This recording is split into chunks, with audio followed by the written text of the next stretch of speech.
Imagine acordar um dia e descobrir que sua fazenda foi atacada durante a noite.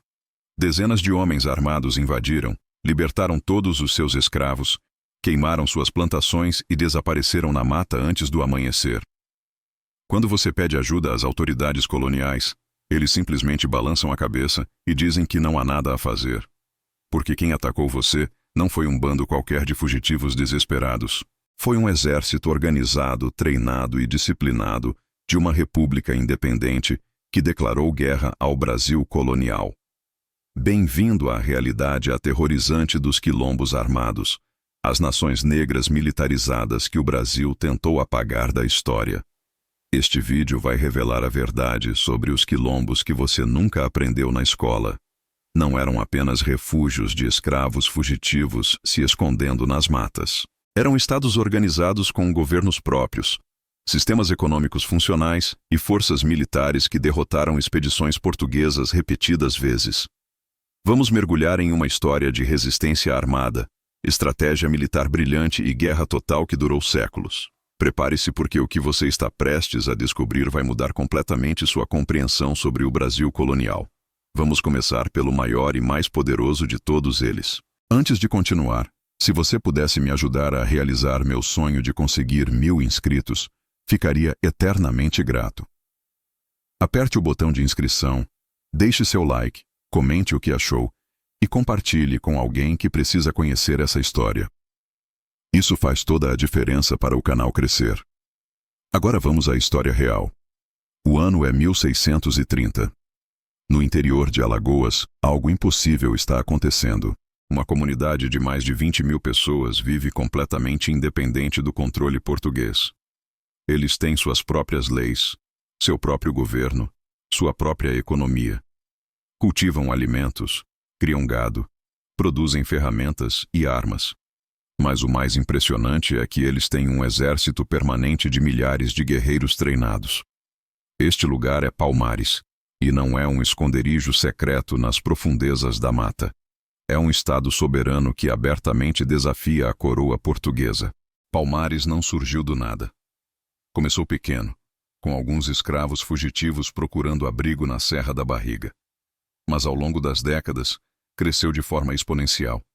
A cada fazenda atacada, mais pessoas eram libertadas e se juntavam ao quilombo.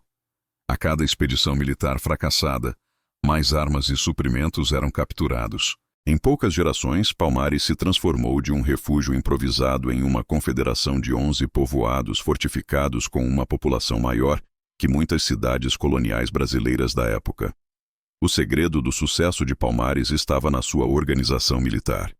Os palmarinos não apenas se defendiam, eles atacavam. Grupos de guerreiros realizavam incursões noturnas em fazendas num raio de centenas de quilômetros. Eles não roubavam por roubar. Cada ataque tinha objetivos específicos: libertar escravos para aumentar a população, capturar armas, ferramentas e sementes, destruir plantações para enfraquecer a economia colonial. E mais importante, enviar uma mensagem clara de que a resistência era possível e efetiva. As táticas militares dos quilombos armados eram revolucionárias para a época. Eles usavam conhecimento profundo do terreno para emboscar tropas coloniais. Construíam fortificações em locais estratégicos impossíveis de cercar. Desenvolveram um sistema de sentinelas e mensageiros que alertava sobre qualquer movimento de tropas portuguesas com dias de antecedência. Quando atacados, recuavam para dentro da mata densa, onde a cavalaria e artilharia colonial eram inúteis, transformando cada invasão em um pesadelo de guerrilha para os atacantes. Mas Palmares não era o único quilombo militarizado. Por todo o Brasil colonial, repúblicas negras armadas surgiam e resistiam. No Rio de Janeiro, o quilombo do Leblon operava quase à vista da cidade, com uma rede de espionagem tão eficiente que sabia de cada expedição militar antes mesmo de sair do quartel. Na Bahia, o quilombo de Buraco do Tatu construiu um sistema de túneis subterrâneos que permitia aos guerreiros aparecer e desaparecer como fantasmas durante os combates. Em Minas Gerais, o quilombo do Ambrósio chegou a ter mais de 3.000 habitantes e um exército permanente de 500 homens armados com mosquetes capturados. A estrutura militar desses quilombos era surpreendentemente sofisticada. Havia hierarquias claras de comando, com generais, capitães e soldados rasos. Treinamento regular em combate corpo a corpo e uso de armas de fogo. Produção local de lanças, flechas e até pólvora rudimentar. Alguns quilombos chegaram a desenvolver suas próprias forjas para criar ferramentas e armas.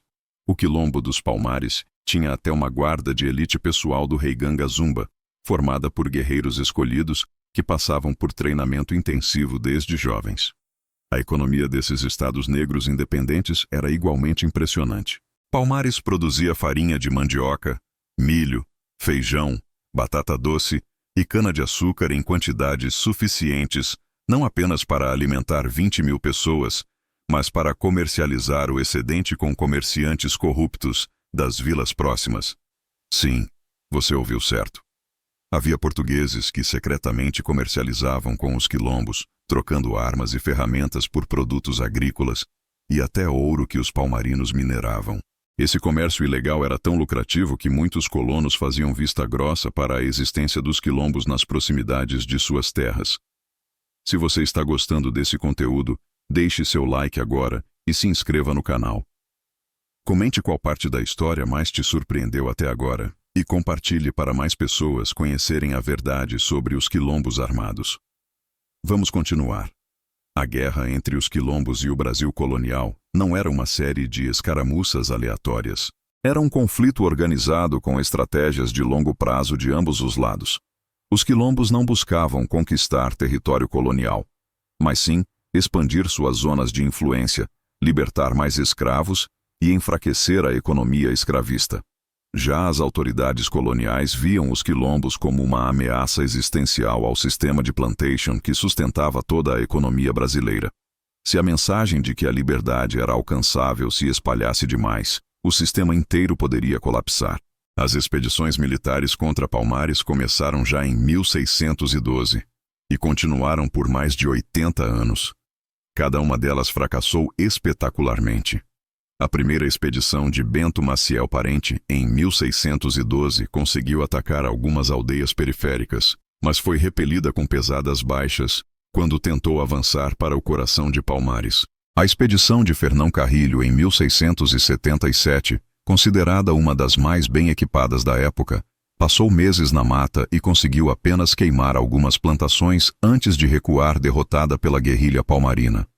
O que tornava os quilombos tão difíceis de destruir não era apenas sua capacidade militar, mas sua resiliência institucional. Quando uma aldeia era atacada e destruída, os sobreviventes simplesmente se reagrupavam em outro local e reconstruíam. O conhecimento de agricultura, metalurgia, construção e organização social permanecia com o povo. Documentos da época descrevem a frustração de comandantes coloniais que retornavam de expedições vitoriosas apenas para descobrir meses depois que os quilombos que eles haviam destruído estavam operacionais novamente em novos locais. A liderança dos quilombos também evoluía constantemente. Ganga Zumba, que governou Palmares por décadas, implementou uma política de tratados de paz estratégicos. Em 1678, ele negociou com o governador de Pernambuco, Pedro de Almeida, um acordo que reconhecia a liberdade dos nascidos em Palmares, em troca de devolver escravos fugitivos recentes e se mudar para um território designado. Mas essa política foi vista como traição por muitos palmarinos, especialmente pelo jovem comandante militar Zumbi, que se recusou a aceitar qualquer acordo que não garantisse liberdade total para todos.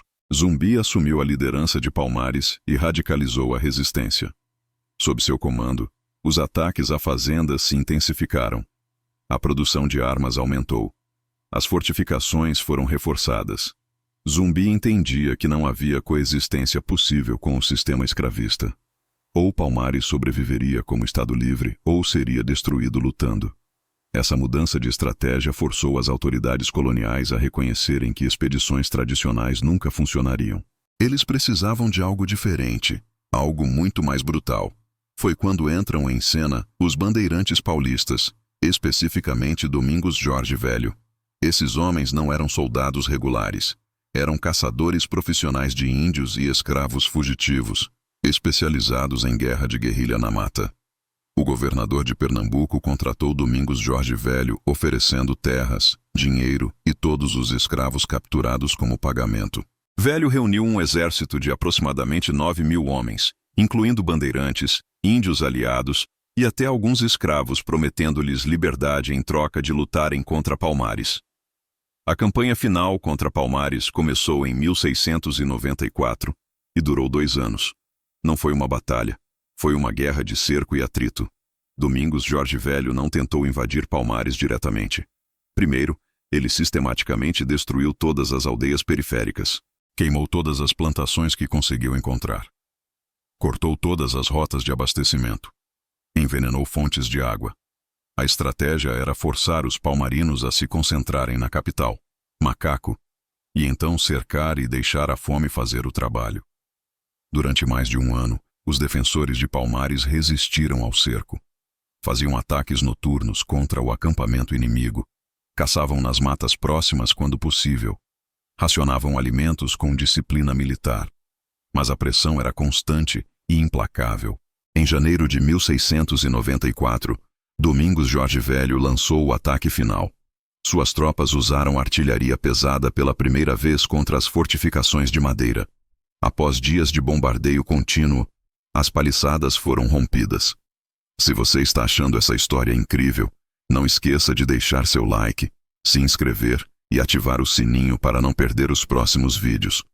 Comente qual quilombo você gostaria que eu abordasse no próximo episódio. A batalha final de Palmares foi um massacre. Quando as fortificações foram rompidas, os palmarinos lutaram casa por casa, rua por rua. Mulheres e crianças pegaram em armas. Idosos se recusaram a se render.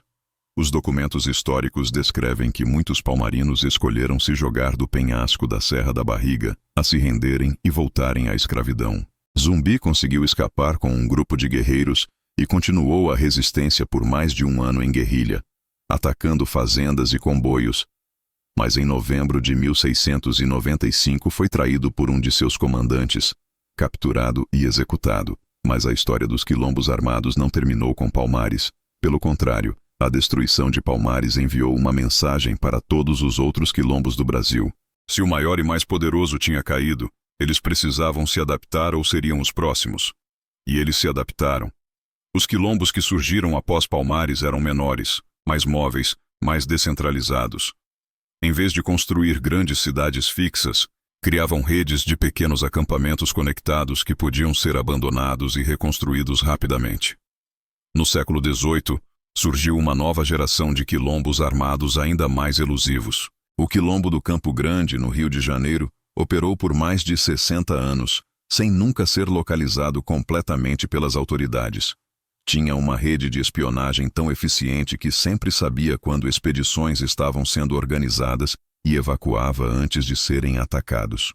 O Quilombo de Carlota, em Mato Grosso, foi fundado e liderado por uma mulher, a Rainha Teresa de Benguela, que comandou tanto o governo civil quanto as forças militares por 2 décadas. Esses quilombos desenvolveram alianças com grupos indígenas, criando comunidades multiculturais que combinavam conhecimentos africanos e indígenas. Técnicas agrícolas africanas se misturavam com o conhecimento indígena da flora local. Táticas de guerrilha africanas se combinavam com estratégias de combate na mata dos povos nativos.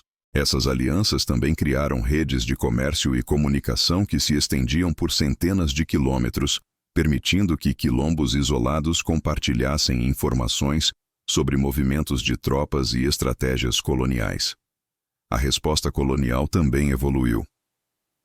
Além das expedições militares, as autoridades tentaram minar os quilombos economicamente, oferecendo anistia para quilombolas que se entregassem voluntariamente.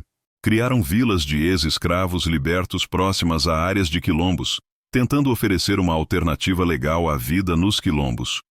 Infiltraram espiões, muitas vezes escravos forçados a fingir fugas para obter informações. Mas essas táticas tinham sucesso limitado, porque os quilombos desenvolveram seus próprios sistemas de verificação de novos membros. O mais fascinante é que alguns quilombos conseguiram negociar um status quase legal com autoridades locais. O Quilombo do Frechal, no Maranhão, estabeleceu um acordo não oficial com fazendeiros da região, onde forneciam mão de obra sazonal durante a colheita, em troca de serem deixados em paz o resto do ano. O Quilombo de Sacopã, no Rio de Janeiro, vendia lenha e carvão para a cidade abertamente. Esses arranjos pragmáticos permitiam que alguns quilombos sobrevivessem por gerações sem precisar de confronto militar constante. A abolição da escravatura em 1888 não significou o fim dos quilombos. Muitos deles continuaram existindo como comunidades isoladas, porque seus habitantes não tinham para onde ir ou porque preferiam manter seu modo de vida independente. Algumas dessas comunidades existem até hoje como quilombos remanescentes, reconhecidos legalmente e lutando por direitos territoriais. Mas a era dos quilombos armados, dos estados negros em guerra aberta contra o Brasil colonial, essa terminou no século XIX. O legado militar dos quilombos é impressionante quando você analisa friamente. Durante quase 300 anos, comunidades de pessoas escravizadas conseguiram organizar resistência armada efetiva contra um império europeu. Derrotaram dezenas de expedições militares. Forçaram as autoridades coloniais a destinar recursos enormes para tentar destruí-los. Libertaram milhares de pessoas da escravidão. Criaram sociedades funcionais e prósperas baseadas em princípios de liberdade e igualdade. E tudo isso enquanto sendo constantemente atacados e perseguidos. As táticas desenvolvidas pelos quilombos influenciaram movimentos de resistência posteriores no Brasil. Os métodos de guerrilha, a organização em células descentralizadas, o uso de conhecimento do terreno, tudo isso foi estudado e adaptado por revolucionários brasileiros em conflitos posteriores. Alguns historiadores argumentam que a própria Guerra do Paraguai foi influenciada por veteranos que haviam lutado em expedições contra quilombos e trouxeram esse conhecimento de guerra irregular para o conflito. Mas talvez o legado mais importante dos quilombos armados seja simplesmente existencial.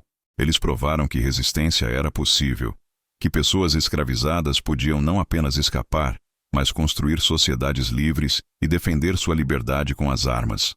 Essa mensagem era tão perigosa para o sistema escravista que as autoridades tentaram apagar a história dos quilombos da memória coletiva.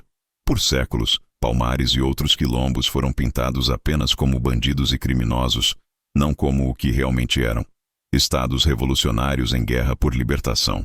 Então, quando você pensa em quilombos, não pense apenas em esconderijos na mata.